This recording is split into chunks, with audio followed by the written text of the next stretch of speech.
queuing in their tens of thousands. Venezuelans validating their signatures as part of a process towards a recall referendum on President Nicolas Maduro. They're blaming Maduro's ruling Socialist Party for the country's economic crisis, which has led to shortages in basic foods and goods. The opportunity for a better life is in our hands. The opportunity to be able to decide who governs us and who doesn't is in our hands. We Venezuelans have the right to overcome what we are going through, to overcome this crisis, to overcome hunger, overcome scarcity.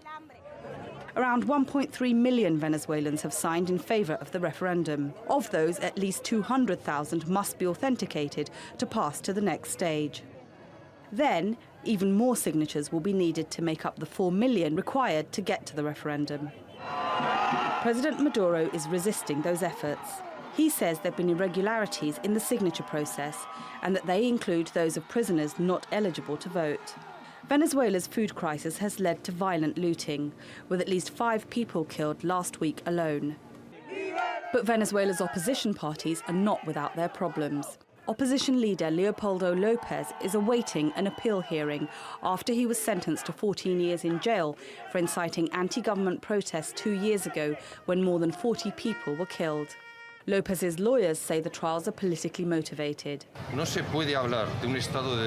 Leopoldo Lopez is a person who has been deprived of his fundamental rights, who has not been given the right to a fair trial, who has been convicted without evidence and with interventions by the accusation itself, which have been recognized as illegitimate.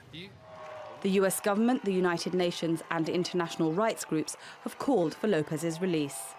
Shamim Chowdhury, TRT World.